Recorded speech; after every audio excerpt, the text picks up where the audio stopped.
Hello everyone, welcome to agro academy. दोस्तों, आज हम स्टार्ट करें एनिमल हस्बेंड्री का पीवाईक्यू सीरीज़। ये पार्ट 1 होने वाला है। इससे पहले हमने एग्रोनॉमी के 5 पार्ट करा दिए, जिसमें आपको 50 क्वेश्चन कवर कराए थे। बहुत ही बेहतरीन क्वेश्चंस। और वहाँ पे मैंने आपको बताया था कि कौन कौन से टॉपिक आपको कवर करने हैं अच्छे से। अगर आपने नहीं देखा तो प्लीज़ जाकर उसको देखिए। ठीक है, ठीक उसी तरीके से हम आज के इस वीडियो में आगे बढ़ेंगे। तो क्लास बहुत ज़्यादा इंपॉर्टेंट होने वाला है, क्योंकि क्वेश्चन के साथ साथ जो कॉन्सेप्ट हैं, जैसे आपको दिक्कत होती है कि टर्म्स वगैरह याद नहीं होते हैं जल्दी से, तो कुछ इजी ट्रिक बताऊंगा कैसे आपको याद करने हैं। ठीक है, तो इम्पॉर्टेंट क्लास है, पहली क्लास है, तो आपका सपोर्ट चाहिए। वीडियो को लाइक कर दीजिए, चैनल पर चैनल सब्सक्राइब कर लीजिए और अपने दोस्तों के साथ ज़रूर से बताइए। ठीक है, और हाँ, इसका पूरा पीडीएफ मिल जाएगा आपको टेलीग्राम पे। डिस्क्रिप्शन में लिंक है टेलीग्राम का, वहाँ पे जाइए, आपको इस क्लास के बाद डाउनलोड कर लीजिए। ठीक है, तो आगे बढ़ते हैं, देखते हैं कौन से क्वेश्चन हैं। क्वेश्चन नंबर 1 में क्या पूछ रहे हैं? Act of mating in sheep is known as. अब देखो, भेड़ के बारे में पूछा रहा है, तो हमारे पास 4-5 मेन स्पीसीज हैं जो आपको पढ़ने पड़ेंगे। जैसे आपका भेड़ की बात कर दी, यहाँ पे क्वेश्चन पूछ रहे हैं भेड़ के टर्म से रिलेटेड। वैसे आपके काऊ से पूछेंगे, फिर बफलो से पूछेंगे। ठीक है, गोट हो गया, गोट के साथ साथ आपका शिप तो है ही है इम्पोर्टेंट, और इसमें पोल्ट्री। ठीक है, अब सारे स्पीसीज तो हैं, अब स्वाइन हस्बेंड्री आपका अलग से आ जाता है। तो स्पीसीज जब भी पढ़ रहे हैं, स्ट्रक्चर बना लो माइंड में कि भाई कोई स्पीसीज हमको पढ़ना है। जैसे काऊ पढ़ रहे हैं, बफलो पढ़ रहे हैं, गोट पढ़ रहे हैं, सीप पढ़ रहे हैं, तो इनके सबसे पहले ब्रीड के बारे में पता होना चाहिए आपको। बहुत सारे ब्रीड हैं काऊ में, कि इंडिजिनस हैं, ड्रॉट हैं, डुअल पर्पज है, उसमें भी अलग अलग ब्रीड के नाम हैं। और हर एक ब्रीड के स्पेसिफिक कैरेक्टरिस्टिक्स है, और कितना साल में वो दूध देते हैं, कहाँ से वो बिलोंग करते हैं, और उनसे रिलेटेड कौन कौन से इंपॉर्टेंट टर्म्स हैं। ठीक है, तो स्पीसीज पढ़ रहे हैं तो स्ट्रक्चर बना के चलो। और इतना ही नहीं, इसके साथ साथ हर एक स्पीसीज का ये लोग केयर एंड मैनेजमेंट पूछते हैं। अगर ये जीव है तो इसमें रोग तो लगेंगे ही लगेंगे, तो उसके डिजीज के बारे में पढ़ना पड़ेगा। अलग अलग डिजीज हैं, और डिजीज को रोकने के लिए कौन कौन से आपके ये लगते हैं, क्या बोलते हैं, वैक्सीन्स लगती हैं। वैक्सीन के नाम याद करने पड़ेंगे, तो डिजीज मैनेजमेंट से क्वेश्चन बने हुए हैं। तो ये थोड़ा सा स्ट्रक्चर आपको बता दिया कि अगर आप एनिमल हस्बेंड्री में आ रहे हैं तो ये पहले बना के आओ कि भाई ये चीज़ें हमको पढ़नी है, यहाँ से क्वेश्चन आते हैं। ठीक है, तो यहाँ से क्या पूछ रहे हैं कि सिप में एक जो मैटिंग की प्रक्रिया होती है उसको क्या बोलते हैं, उसको क्या जाना जाता है। आपके ऑप्शन है कपलिंग, कवरिंग, सर्विंग या फिर टपिंग। तो इसके लिए करेक्ट ऑप्शन रहेगा ऑप्शन नंबर डी, टपिंग। ठीक है, अब यहाँ पे टपिंग का मुझसे मतलब मत पूछने जाना भाई, टपिंग का क्या हिंदी मतलब है। ये नाम ही ऐसा ही टर्म है इसका नाम। ठीक है, act of meeting in sheep, क्या बोलते हैं उसको, टपिंग। ऐसे अगर आप काऊ में अगर आप देखेंगे जो मीटिंग की प्रक्रिया होती है, उसको क्या बोलते हैं, सर्विंग। ठीक है, आपको बताना है अगर हम किसी पिग में मैटिंग की प्रक्रिया करा रहे हैं तो उसको क्या बोलते हैं, कमेंट में बताइए। इसमें आंसर दिया हुआ है, अगर आपको आंसर पता है तो ऑप्शन कमेंट में बताइए। ठीक है, अब इसको और आसानी से समझते हैं सारे टर्म्स के बारे में। अब यहाँ पे हमने क्या देखा था, हमने बात की थी किसके, भेड़ के बारे में। ठीक है, अब ये जो डायग्राम है इसको ध्यान से एक बार दिमाग में बैठा लो, सारे टर्म आपके क्लियर हो जाने वाले हैं। जैसे हमने देखा, टपिंग किसको बोलते हैं, हमारे पास एक एडल्ट क्या है, भेड़ है, एडल्ट सीप है जो कि मेल है। ठीक है, एडल्ट मेल सीप है, एडल्ट फीमेल सीप है। तो इन दोनों को क्रॉस कराया हमने, उस क्रॉस कराने की प्रक्रिया को क्या बोलते हैं, मैटिंग कराने की प्रक्रिया क्या बोलते हैं, टपिंग। ठीक है, act of mating in sheep क्या बोलते हैं, टपिंग। एडल्ट मेल को क्या बोलते हैं, रैम, और एडल्ट फीमेल को क्या बोलते हैं, यू। तो ये सिर्फ सिप की बात हो रही है, तो काऊ में भी अलग बोलते हैं, जो एडल्ट होते हैं उनको अलग बोलते हैं, बफलो में जो अलग होते हैं, ऐसे ही आपके स्वाइन हस्बेंड्री और पोल्ट्री में भी। ठीक है, हर एक अलग अलग ग्रोथ स्टेज पे उनके नाम दिए गए हैं, वो आपको याद होने चाहिए। ठीक है, जैसे एडल्ट मेल है सिप में, उसको रैम बोलेंगे। एडल्ट फीमेल है तो उसको यू बोलेंगे। ठीक है, इनका क्रॉस करा दिया हमने, एक्ट मैटिंग करा दिया, मैटिंग कराने की प्रक्रिया क्या बोलते हैं, टपिंग। समझ गए इतनी बात। अब मैटिंग कराएंगे तो क्या होगा, बेबी पैदा होगा। जो बेबी निकला है वो कहाँ से निकलेगा, कि भाई यू से निकलेगा। ठीक है, ये फीमेल है तो ये बर्थ देने वाली है किसका, लैम्ब का। तो हम लोग मैटिंग कराए। अब इनका जो ड्यूरेशन रहता है वो आपको याद करना पड़ता है, भाई कितने दिनों तक ये प्रेग्नेंट में रहती हैं। ठीक है, तो जो इनका क्रॉस के बाद यहाँ से बर्थ देगी लैम्ब के, मतलब जो बेबी पैदा होगा उसको बोलेंगे लैम्ब। हम लोग पैदा हुए थे तो हमारे कुछ ना कुछ नाम रख दिए गए थे स्टार्टिंग में कि नामकरण कर दो। तो वैसे ही जब ये बेबी पैदा हुआ तो उसको लैम्ब बोलेंगे। अगर ये सिर्फ सिप का बेबी हुआ तो, ऐसे अगर गोट का बेबी हुआ, हमारा काऊ का, बफलो का हुआ, तो उसके अलग नाम रहते हैं। समझ गए। अब इसी टर्म से एक और टर्म बना है लैम्बिंग। लैम्बिंग समझते हैं आप, जैसे बच्चा देने की प्रक्रिया, बर्थ देने की प्रक्रिया, जो ये फीमेल है हमारी एडल्ट फीमेल। जब ये मतलब प्रेग्नेंट थी, उसके बाद ये बच्चा देने की जो प्रक्रिया होती है पार्चुरेशन बोलते हैं। ठीक है, उस पार्चुरेशन को क्या बोलते हैं सिप में? लैम्बिंग। ठीक है, ऐसी पार्चुरेशन पार्चुरेशन में जैसे हर एक स्पीसीज है, काऊ में क्या बोलते हैं? काल्विंग। ठीक है, काऊ और भैंस में इसको काल्विंग बोलते हैं। जैसे बर्थ देने की प्रक्रिया सिप में बोलते हैं लैम्बिंग, वैसे ही काऊ में और बफलो में बर्थ देने की प्रक्रिया को बोलते हैं काल्विंग। ठीक है, और ऐसे अगर गोट बच्चा दे रही है, अगर गोल्ड कोई एडल्ट फीमेल है वो बच्चा दे रही है, बकरी के बच्चे देने की प्रक्रिया को क्या बोलते हैं? किडिंग। ठीक है, उसके बच्चे को बोलते हैं किड, और उसके बर्थ देने की प्रक्रिया को बोलते हैं किडिंग। तो सेम तरीके से यहाँ भी हम समझ गए कि भाई एक रैम है और यू है, उनका क्रॉस कराया जिसको बोलते हैं टपिंग। क्रॉस करने के बाद जो हमारे पास बेबी पैदा हुआ उसको बोलते हैं लैम्ब, और बेबी पैदा होने की प्रक्रिया को जो जिसे हम पार्चुरेशन कहते हैं उसको बोलते हैं लैम्बिंग। ठीक है, समझ गए? इतनी टर्म समझ गए? इजी है। अब देखो इनको आप डिफ्रेंशिएट कब करेंगे? थोड़े से जब ये बड़े हो जाएंगे। ठीक है, अगर वो मेल हुआ, ठीक है, अगर वो मेल हुआ, यंग मेल को क्या बोलेंगे? RAM lamb. रैम से याद है सिप का एडल्ट हो गया, एडल्ट वाला वर्जन। अगर ये यंग वर्जन है तो एडल्ट, सॉरी यंग वर्जन है तो रैम लैम्ब। ठीक है, मेल का अगर वो फीमेल हुई तो वो उसको बोलते हैं गिमर या फिर यू। ठीक है, अगर हम मेल में डिफ्रेंशिएट करते हैं इस लैम को, young male ram lamb, young female gimmer. समझ गए इतना टर्म्स? इसके बाद इसमें दो टर्म और हैं, जैसे कि वेडर। वेडर किसको बोलते हैं? Castrated mail. और स्पेड किसको बोलते हैं? Sterilise female. तो स्पेड याद रखना, हर एक अगर कोई स्टेरलाइज फीमेल है, सिप में ही नहीं, काऊ में, गोट में और बफलो में, और आपका सिप में तो है ही है, तो सारे जो स्टेरलाइज फीमेल है उसको बोलते हैं स्पेड। लेकिन जो कास्ट्रेटेड मेल है उनके अलग अलग नाम है। कास्ट्रेशन का मतलब पता होगा आपको, बधिया करना। तो वो किसी काम के नहीं होते, वो आगे चल के वो रिप्रोडक्शन नहीं कर सकते हैं। ऐसे वाले जो मेल होते हैं उनको बोलते हैं वेडर, और ऐसी जो फीमेल होती हैं वो स्टेरिलाइज। ठीक है, समझ गए? तो भेड़ से रिलेटेड जो भी टर्म है यहाँ पे लिखे गए हैं वो आप समझ सकते हैं। अगर किसी को इंटरेस्ट हुआ तो आप खुद से अपना इसमें बना सकते हैं, जो अलग स्पीसीज हैं, काऊ में बना सकते हैं, बफलो में बना सकते हैं। जिस तरीके से आपको याद करना है उस तरीके से आप बना सकते हैं। ठीक है, समझ गए? तो ये क्वेश्चन जो था इसका आंसर टपिंग हमने मार दिया। आगे देखते हैं।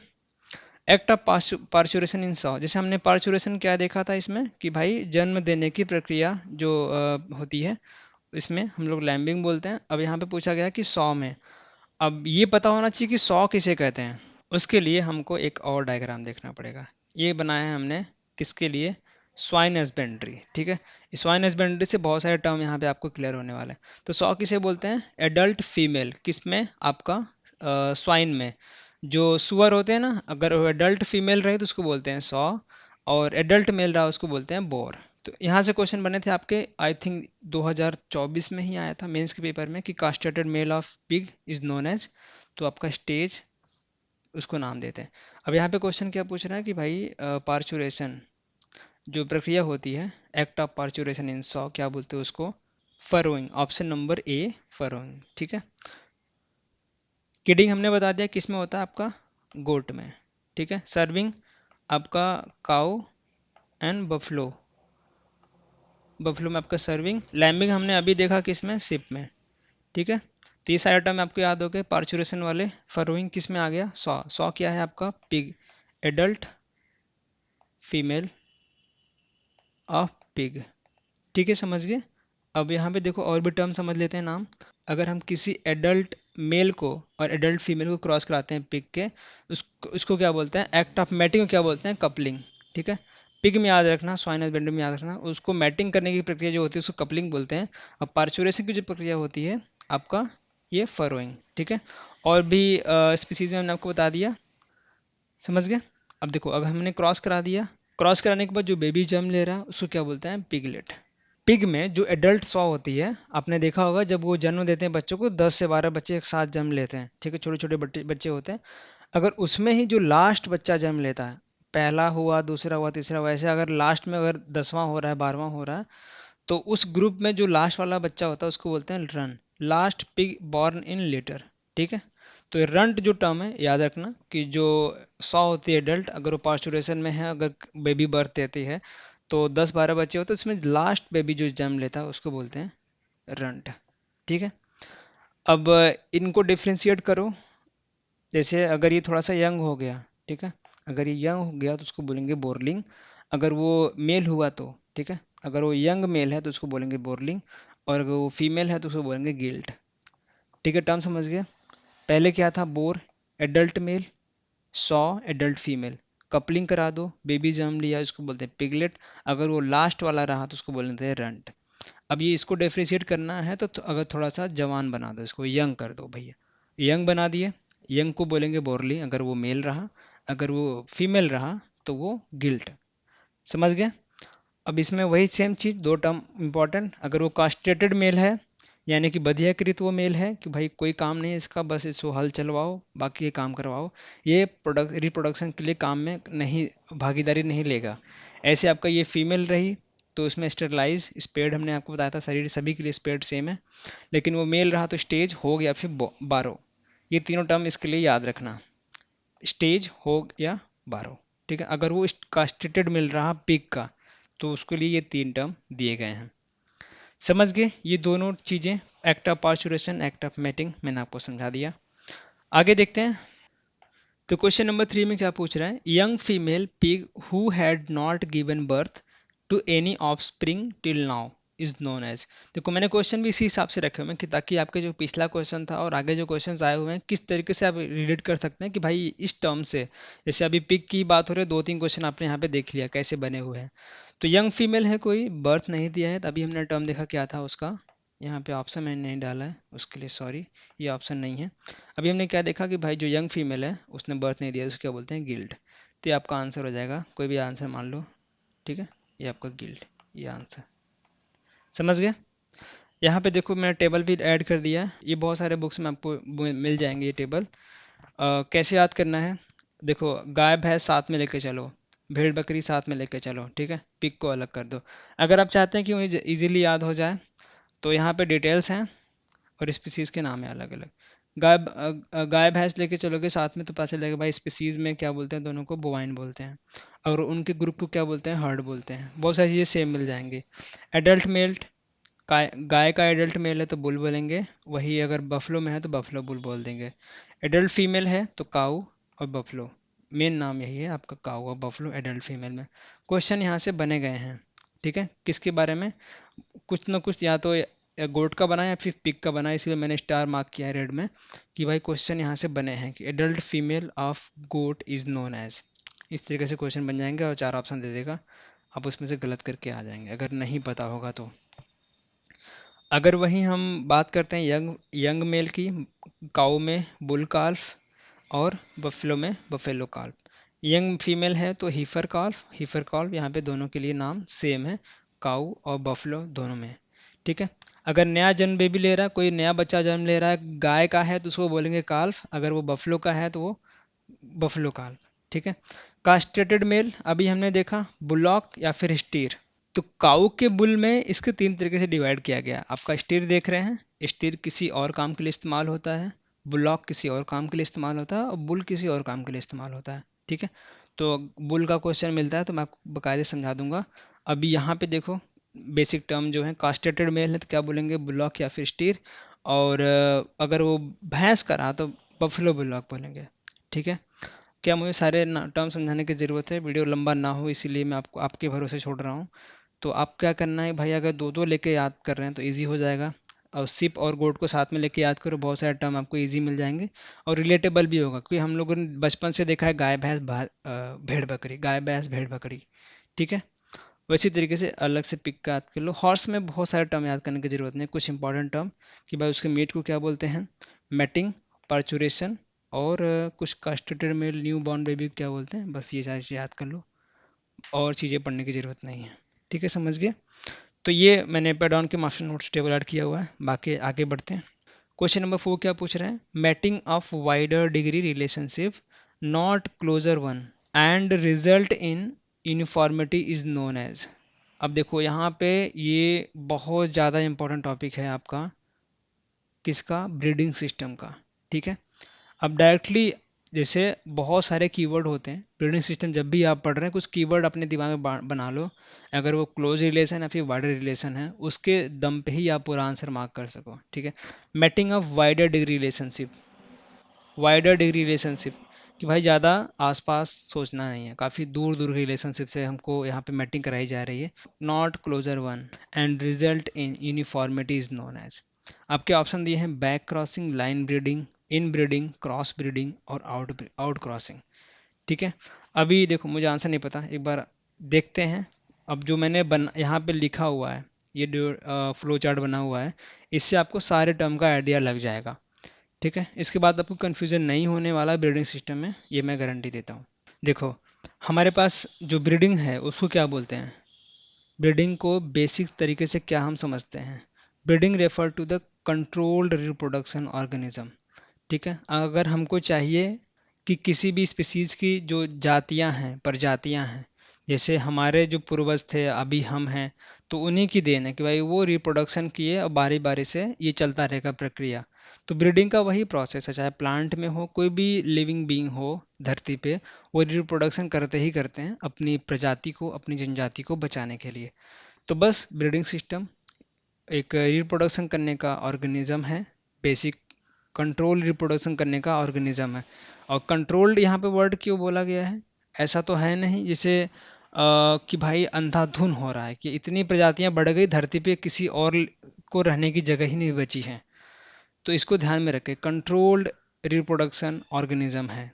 तो ये काऊ की बात हो रही है, तो हमें क्या करना है, जो हमारे पास लाइव स्टॉक्स हैं, अलग अलग स्पीसीज हैं, अलग अलग ब्रीड हैं, उनमें हम लोग को ट्रेड्स निकालने हैं। अगर हमको चाहिए कि अच्छा मिल्क प्रोडक्शन मिले, अच्छे खासे मीट मिले, अच्छा वुल मिले, अच्छा एक प्रोडक्शन हो, तो हम इन चीज़ों को इम्प्रूव करने के लिए भी ब्रीडिंग ब्रीडिंग का इस्तेमाल करते हैं, ठीक है। अब ये चीज़ें किस में आती हैं ये समझते हैं। अब ब्रीडिंग तो है दो प्रकार की, पहली है आर्टिफिशियल और एक है नेचुरल। अब नेचुरल सबसे पहले समझ लेते हैं, नेचुरल ब्रीडिंग। अब देखो यहाँ पे कि बहुत सारी लिमिटेशन है नेचुरल ब्रीडिंग में, क्योंकि पहले तो यही होता था। अभी आपको पता होगा कि पूरी सब जगह पे आर्टिफिशियल ब्रीडिंग ही चलती है। क्या होता है उसमें, जो डॉक्टर आते हैं, ठीक है, वो क्या रहते हैं अपने डब्बे में सीमेंट को लेके आते हैं किसी बुल के, वो क्या करते हैं एम्ब्रियो में ट्रांसफ़र कर देते हैं किसी एडल्ट काऊ के, ठीक है। तो वहाँ से बेबी पैदा होता है और वहाँ से वो बर्थ लेता है, समझ गए। तो वो आपका आर्टिफिशियल हर जगह यही फैल गया, हर artificial insemination, AI method breeding system में। अब नेचुरल ब्रीडिंग में क्या प्रॉब्लम आ गई, जो लोग पशुपालन करते हैं शहरों में, उनको इतने इफेक्टिव बुल कहाँ से मिलेंगे इतने सारे। अब जिनके पास 100-200 गाय हैं एक साथ, ठीक है, तो आप समझ सकते हैं कितना दिक्कत होने वाला है वहाँ पे। तो इसीलिए आर्टिफिशियल ब्रीडिंग काफ़ी ज़्यादा इंपॉर्टेंट हो चुका है और बहुत ज़्यादा इफेक्टिव भी रहा है, क्योंकि हमको जिस टाइप का ट्रेड चाहिए, कोई भी ब्रीड चाहिए हमें, उसको इजीली हम वहाँ से सीमन लेके आके हम एम्ब्रियो में ट्रांसफ़र कर सकते हैं और उसका ट्रेड हम बना सकते हैं। ट्रेड में क्या बोलता हूँ बार बार, क्योंकि भाई अगर कोई भी बहुत ही अच्छा ब्रीड है और हम चाहते हैं कि उसकी प्रजाति हमेशा रहे, ठीक है, उसकी प्रजाति नष्ट ना हो, तो हम क्या करेंगे, उसका सीमन लेके आएंगे और काऊ के एम्ब्रियो में ट्रांसफ़र करेंगे, तो उसके ट्रेड्स को मेंटेन करने के लिए भी इसका इस्तेमाल करते हैं। तो ये काफ़ी इफेक्टिव साबित होता है आर्टिफिशियल इंसेमिनेशन। तो ब्रीडिंग सिस्टम में आर्टिफिशियल ब्रीडिंग समझ गए, आर्टिफिशियल तरीके से हम कैसे ब्रीडिंग कराएंगे। इसमें आपके दो प्रकार आते हैं, इन ब्रीडिंग और दूसरा है आपका आउट ब्रीडिंग। अब इन दोनों में भी अलग अलग टाइप है। सबसे पहले ये समझो कि अगर इन ब्रीडिंग और आउट ब्रीडिंग होता क्या है, उसके बाद जो उसके अंदर में टर्म्स आए हैं, क्लोज ब्रीडिंग, लाइन ब्रीडिंग क्या होता है वो आप इजीली समझ सकते हैं। अब देखो आउट ब्रीडिंग में भी दो तीन टर्म है, आउट क्रॉसिंग, ग्रेडिंग अप और स्पेशल हाइब्रिडाइजेशन। एक टर्म और है इसके नीचे, क्रॉस ब्रीडिंग, ठीक है। तो ये आपके आउट ब्रीडिंग में ये चार टाइप हैं और इन ब्रीडिंग में आपके दो टाइप हैं, क्लोज ब्रीडिंग और लाइन ब्रीडिंग। तो सबसे पहले इन ब्रीडिंग समझते हैं। तो इसके नाम से ही थोड़ा सा इमेजिन करने की कोशिश करो, इन ब्रीडिंग यानी कि क्लोजली रिलेटेड, इन यानी कि भाई आपस का मामला यहाँ पे होने वाला है। अगर इन ब्रीडिंग की बात हो रही है तो वहाँ पे जो रिलेशन बनेगा, मैटिंग का जो रिलेशन हो रहा है मैटिंग में, तो बहुत ज़्यादा दूर सोचने की ज़रूरत नहीं है। क्लोजली रिलेटेड जो भी होंगे वो सारे इन ब्रीडिंग में आएंगे। जैसे कि क्लोज ब्रीडिंग की बात हो रही है, क्लोज यानी कि भैया बहुत ही क्लोज। इस इमेज को समझो, जैसे यहाँ पे क्या है, एक पेरेंट्स हैं, इनको क्रॉस कराया, ब्रदर सिस्टर पैदा हुए, अब क्या करेंगे कि फादर का डॉटर से क्रॉस करा दो और सन का मदर से क्रॉस करा दो, बहुत ही क्लोज रिलेटेड जो भी ब्रीडिंग चल रही है बहुत ही क्लोजली चल रही है।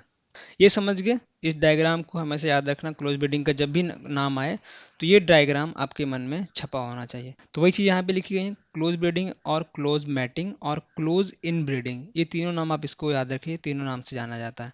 Refer to practice of mating individual with in the family that are closely related such as siblings अब पेरेंट्स ऑफस्प्रिंग पेयर्स। ठीक है, एग्जाम्पल के तौर पे mating of brother sister, father daughter, mother son. अब इसमें एक फ़ायदा ये है कि भाई हमको ज़्यादा भटकने की ज़रूरत नहीं है कि भाई हमको स्पीसीज़ का ध्यान रखना है, उसके ट्रेड्स को मेंटेन करना है, तो वो चीज़ें आसानी से हो जाती हैं कि भाई आराम से हमारे पास बैल है, हमारे पास काऊ है, इनका मैटिंग करा दो, कोई टेंशन नहीं है। लेकिन इसमें डिसएडवांटेज क्या है कि भाई हमको जो जेनेटिक डाइवर्सिटी मिलनी थी वो नहीं मिलेगी। अगर हम एक ही ब्रीड से उन्हीं से बार बार क्रॉस कराते रहेंगे तो हम नई ब्रीड कहाँ से बनाएंगे? अब इन्हीं के बच्चे हर जगह फैल जाएंगे। ठीक है, इन्हीं का बुल फैला हुआ है, इन्हीं की गाय फैली हुई है, तो कोई मतलब है? अलग अलग ट्रेड्स जो हैं हमारे पास, डिजायरेबल ट्रेड्स, वो हम मेंटेन कर पाएंगे? बिल्कुल नहीं कर पाएंगे। ठीक है, तो ये सबसे बड़ा डिसएडवांटेज रहता है क्लोज ब्रीडिंग का। समझ गए? तो क्लोज ब्रीडिंग की जब भी बात हो तो ये इमेज आपने मन में जरूर बैठा लेना। आगे देखते हैं लाइन ब्रीडिंग। तो लाइन ब्रीडिंग में देखोगे तो आप लाइन से क्रॉस करा दो भैया। पहले क्या था, जैसे कि इसमें देखो, ग्रैंड सन ग्रैंड मदर, कि भाई मतलब कि अगर कोई काऊ है वो बच्चा दिया है, उसके बच्चे का बच्चा अगर है फिर उससे वो क्रॉस कराया जा रहा है, तो लाइन से यहाँ पे क्रॉस हो रही है। First generation, second generation, third generation तक वहाँ पे क्रॉस हम लाइन ब्रीडिंग में करा सकते हैं। यहाँ पे सबसे बड़ा फायदा ये है कि भाई हम अपने ट्रेड्स को मेंटेन कर रहे हैं, अपनी जो मेन ब्रीड है कि भाई हम लोग को जो बेहतरीन वाली ब्रीड है वो तो मिल ही रही है। हम अपने ट्रेड्स को अच्छे से मेंटेन कर रहे हैं, जो हमारे पास ब्रीड है, अच्छी वाली ब्रीड है, हमारे पास अच्छी नस्ल की ब्रीड है, तो उसको हम मेंटेन तो कर रहे हैं। लेकिन लॉन्ग टर्म के लिए आगे चल के इसमें सबसे बड़ा जो डिसएडवांटेज होता है कि भाई इसमें जो दिक्कत देखने को मिलता है वो इनब्रीडिंग डिप्रेशन के। ठीक है, ये सबसे बड़ा इसमें नुकसान देखने को मिलता है। तो जेनेटिक डाइवर्सिटी इसकी घट घट जाती है और इनब्रीडिंग डिप्रेशन का रिस्क बना रहता है। अब ये क्या होता है, जैसे ह्यूमन में बात कर लेते हैं, पाकिस्तान में काफ़ी ज़्यादा ये चलता है। जैसे वहाँ पे बहुत ही क्लोजली शादियाँ हो जाती हैं, जैसे मामा के यहाँ पे शादी हो गई है, ब्रदर सिस्टर शादी कर ले रहे हैं, तो उस तरीके से क्या होता है कि जो उनके बच्चे पैदा होंगे वो उन उतने हेल्दी नहीं होंगे। ठीक है, किसी को कुपोषण का शिकार हो गया, थोड़ा सा पैरालिसिस वगैरह भी हो जाता है इसमें। ठीक है, तो वो हेल्दी नहीं होते हैं उतने ज़्यादा, तो वो इन ब्रीडिंग डिप्रेशन का शिकार हो जाते हैं। तो अगर आप क्लोज रिलेशन अलग अलग जनरेशन तक कराते रहेंगे, अगर कोई ग्रैंड सन ने यहाँ पे जन्म लिया तो वो ग्रैंड मदर से भी यहाँ पे क्रॉस हो जाता है। ठीक है, तो इस तरीके से थर्ड जनरेशन फोर्थ जनरेशन तो चलता रहता है, और इसीलिए जिसे बोलते हैं हम लाइन ब्रीडिंग। समझ में आई बात? इजी था। तो अगर यहाँ पे बात हो इन ब्रीडिंग में तो दोनों बात याद रखना कि भाई क्लोजली रिलेटेड होंगे। अगर क्लोज की बात हो रही है तो कैसे भाई, ब्रदर सिस्टर में। अगर हम लाइन ब्रीडिंग की बात कर रहे हैं तो ये थर्ड जनरेशन तक, फोर्थ जनरेशन तक जा सकता है, यहाँ पे हम क्रॉस करा सकते हैं। ठीक है, समझ गए? आई होप आपको थोड़ा सा आइडिया लगा होगा। तो ये पीडीएफ मैंने टेलीग्राम पे डाला हुआ है, अगर आपको चाहिए तो जाके फ्री में डाउनलोड कर सकते हैं। अगर जिनको कंप्लीट नोट चाहिए तो उनके लिए भी हमने अलग से एलाइड का भी सब्जेक्ट बना दिया है, और कंप्लीट नोट्स तो अवेलेबल है ये ऐप पे। ठीक है, वहाँ से आप डाउनलोड कर सकते हैं। आगे देखते हैं, पहला कौन सा हमने देख लिया आर्टिफिशियल ब्रीडिंग में, इन ब्रीडिंग। अब सेकेंड वाला देखते हैं, आउट ब्रीडिंग। आउट ब्रीडिंग से ही बात समझ लो, वहाँ पे क्या था भाई, सब कुछ मिले जुले भगत थे, काम हो रहा है, कोई दिक्कत नहीं है। लेकिन यहाँ पे हम क्या करेंगे, हम अच्छे नस्ल को जन्म देने के लिए, अच्छी नस्ल को मेंटेन करने के लिए हम लोग क्या करेंगे, मेंटेन करेंगे अच्छी नस्ल की ब्रीड को, काऊ हो या फिर वो बुल हो। तो ये आपका आउटब्रीडिंग का क्या डेफिनेशन है, mating of unrelated animal, unrelated यानी कि कोई जान पहचान पहले से नहीं है, या पहले यहाँ जैसे अगर एग्जांपल दे अपने में, तो अगर आप नॉर्थ से हैं, आप जाके साउथ में शादी करते हैं, अनरिलेटेड, किसी कोई फैमिली का मैटर, मतलब कोई फैमिली आप जानते नहीं है किसी को पहले से, ना तो आप पहले कोई रिश्तेदारी बनी है, ना आप किसी को जानते हैं, अगर आप ऐसे शादी करते हैं तो क्या बोलते हैं उसको, अनरिलेटेड, मतलब आप दोनों अनरिलेटेड हैं। उसी तरीके से आप समझ लो कि भाई यहाँ पे अनरिलेटेड एनिमल होते हैं जिनका कोई भी कॉमन एंसेस्टर नहीं होता है। ठीक है, मिनिमम 4 to 6 जनरेशन, या 46 नहीं है, 4 to 6 जनरेशन तक कोई भी कॉमन इंसेस्टर नहीं होता है। ऐसे अगर हम दो ब्रीड्स को क्रॉस कराते हैं तो आपका आउट ब्रीडिंग में आता है। समझ गए? अब आउट ब्रीडिंग की बात हो रही है तो उसमें आपके तीन प्रकार हैं, तीन नहीं चार प्रकार हैं। आउट क्रॉसिंग, सबसे पहले आउट क्रॉसिंग समझो। तो आउट क्रॉसिंग की आसान भाषा में ये समझेंगे, out crossing is a breeding practice in which individual from unrelated genetics line, ठीक है, कोई भी एक अकेला कोई बुल है, वो क्या है कि जो हमारे पास फीमेल काऊ है, ठीक है, फीमेल एडल्ट काऊ है, ये दोनों क्या है सेम ब्रीड होने चाहिए, मतलब कि ये गिर है तो ये भी गिर होना चाहिए, लेकिन ये अनरिलेटेड होने चाहिए कि भाई कभी इनके पूर्वज अभी एक दूसरे से नहीं मिले हैं, 4 से 6 जनरेशन तक इनकी जो मैटिंग हुई है, जो बच्चे पैदा हुए हैं, अभी तक ये मिले नहीं हैं। ये इसमें ये चीज़ इंपॉर्टेंट रहती है आउट क्रॉसिंग में। अगर ये कोई सन है या फिर ये बच्चा जो है, ये एडल्ट मेल जो है, अगर इसके फादर, इसके ग्रैंडफादर 4 to 6 जनरेशन तक किसी भी जिससे हम क्रॉस करा रहे हैं उसका कोई भी लेना देना नहीं है, ठीक है। आउट क्रॉसिंग आउटसोर्स तो कर रहे हैं हम लोग, ब्रीड भी सेम है, सेम प्रजाति, लेकिन इनके जो पूर्वज रहे वो अनरिलेटेड होने चाहिए, कोई रिलेट नहीं करना चाहिए, ठीक है। अगर इनका हम क्रॉस कराते हैं उसको बोलते हैं आउट क्रॉसिंग, और ये सबसे बेस्ट क्रॉसिंग मानी जाती है, ठीक है। क्रॉस अगर हम इसमें बात करें आउट ब्रीडिंग में, तो आउट क्रॉसिंग सबसे बेस्ट ब्रीडिंग का मेथड माना जाता है। किसके लिए? अगर कोई काऊ है सेम ब्रीड की, ठीक है, अगर हमको उसका ट्रेड मेंटेन करना है कि भाई इसके थ्रू हमको एक बढ़िया, हमारे पास बुल है, उसका सिमल इसके अंदर डालेंगे और जो बच्चा पैदा होगा हमको सुपीरियर काऊ मिलेगी, ठीक है, जो कि उसकी जो प्रजाति होगी, उसकी जो नस्ल होगी काफ़ी अच्छी होगी, और वहाँ से हमें मिल्क जो प्रोडक्शन मिलेगा वो काफ़ी अच्छा मिलेगा। तो ओवरऑल हेल्थ इंप्रूव हो जाती है, और फर्टिलिटी रेट बढ़ जाती है, और मिल्क प्रोडक्शन भी यहाँ पे इंक्रीज हो जाता है। तो आउट क्रॉसिंग क्या होता है समझ गए, यहाँ पे आप एग्जाम्पल भी दिया है, ये आप देख सकते हैं। आगे देखते हैं, अगर हम आउट ब्रीडिंग करा रहे हैं उसमें आपका सेकंड जो है ग्रेडिंग अप।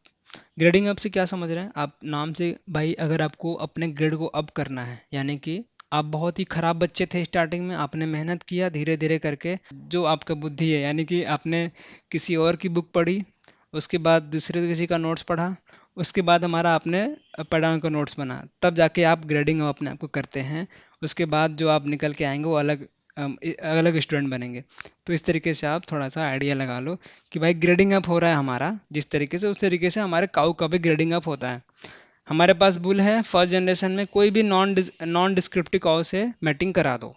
तो नॉन डिस्क्रिप्टिव काऊ का क्या मतलब है कि भाई ऐसी काऊ है जिसका कोई भी कैरेक्टरिस्टिक्स वगैरह पहले से मिल नहीं रहा है, हमें क्या करना है, उसमें हमारे पास सुपीरियर बुल यानी कि पेडिग्री को बना के रखना है, जिससे उसके पूर्वज बने रहें, ठीक है। हमारे पास नॉन डिस्क्रिप्टिव काऊ है, उसमें क्या करेंगे, सुपीरियर बुल है हमारे पास, उसके साथ मैटिंग कराएंगे, ठीक है। जो जनरेशन पैदा होगी उसके साथ फिर से मैटिंग कराएंगे, थोड़ी सी और इम्प्रूवमेंट होगा।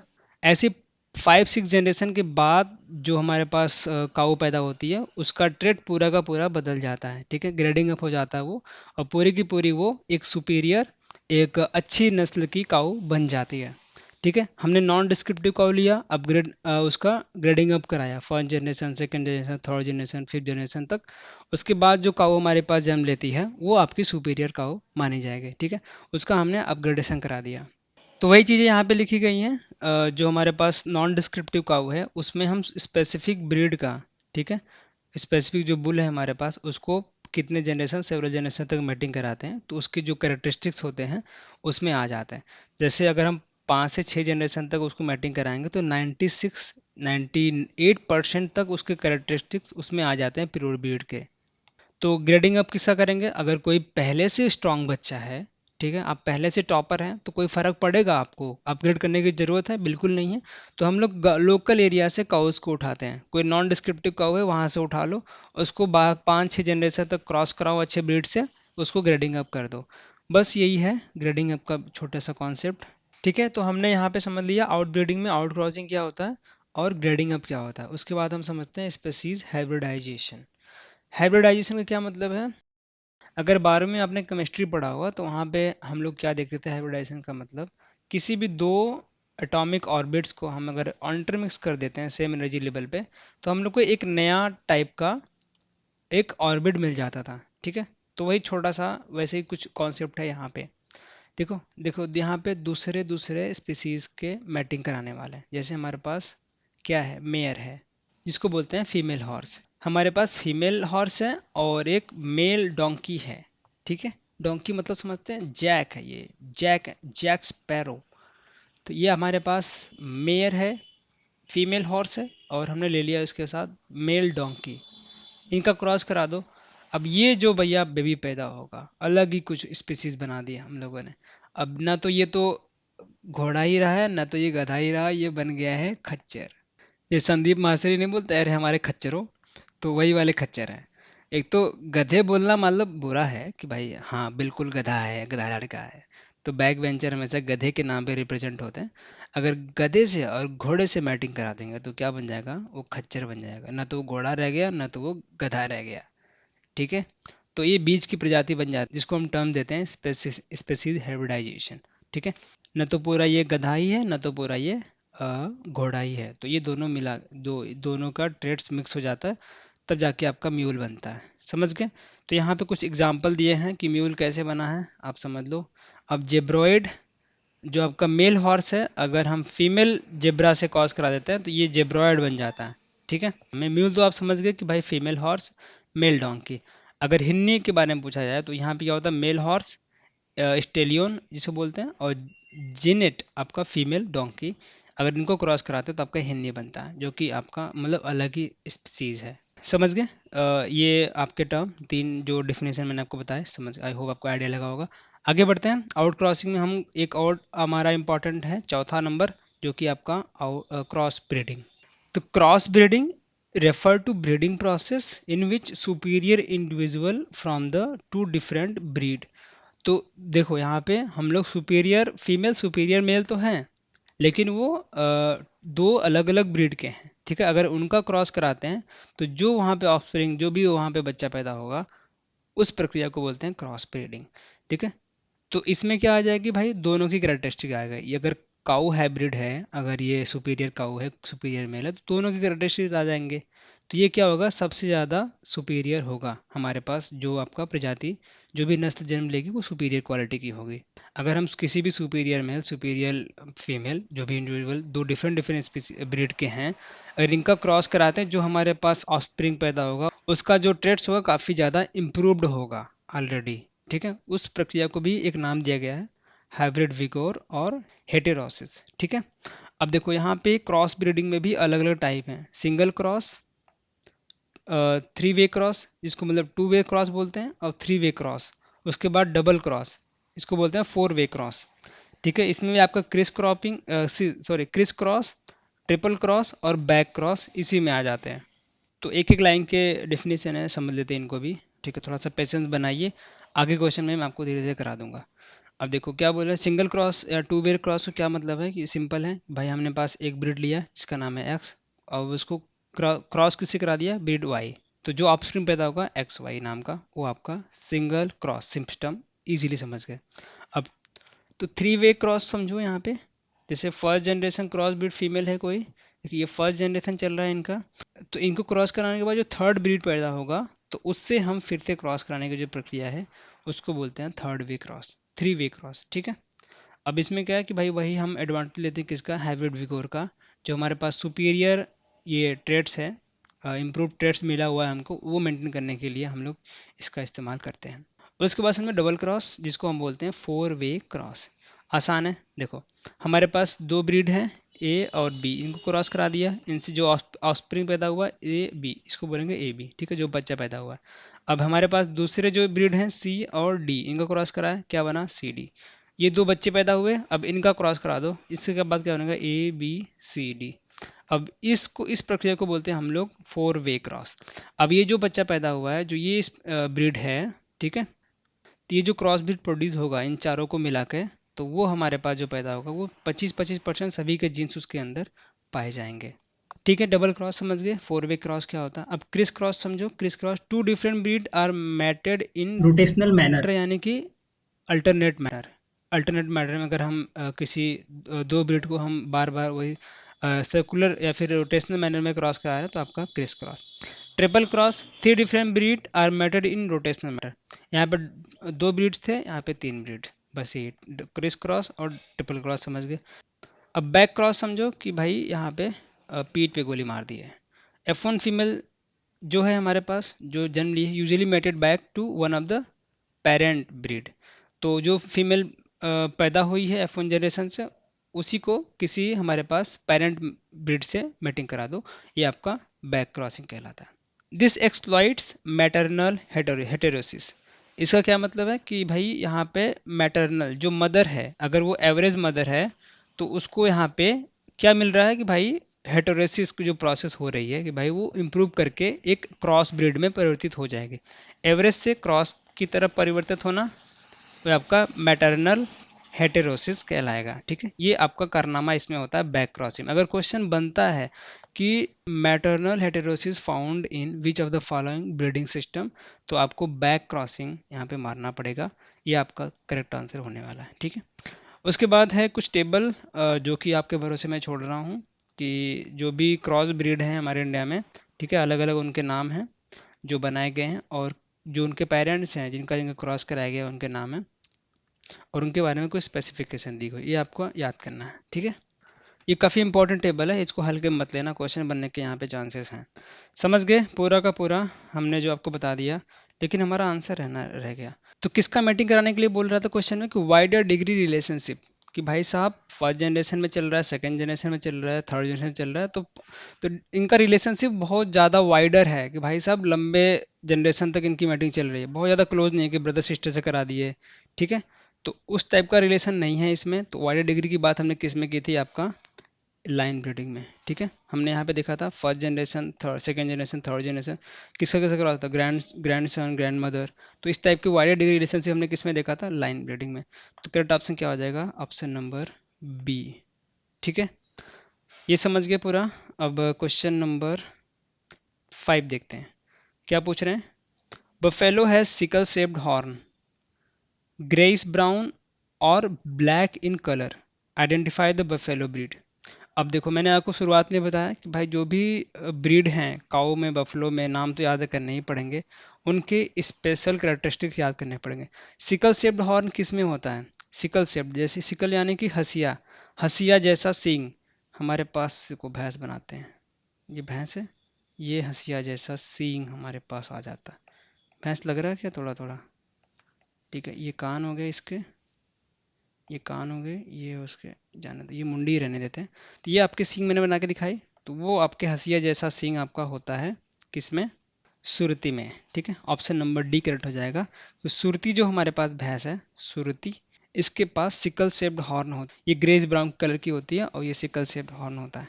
ठीक है, अब मैंने बोफेलो का जो पीडीएफ था, जो अलग अलग ब्रीड्स थे बोफेलो को, उनको आपको शेयर किया था, टेलीग्राम पे आपको मिल जाएगा। तो बोफेलो के जो इंपॉर्टेंट ब्रीड्स हैं यहाँ पे आपको मिल जाएंगे, तो ये एक बार जाके ज़रूर से देख लेना। मुर्रा के बारे में सारी चीज़ें लिखी गई हैं।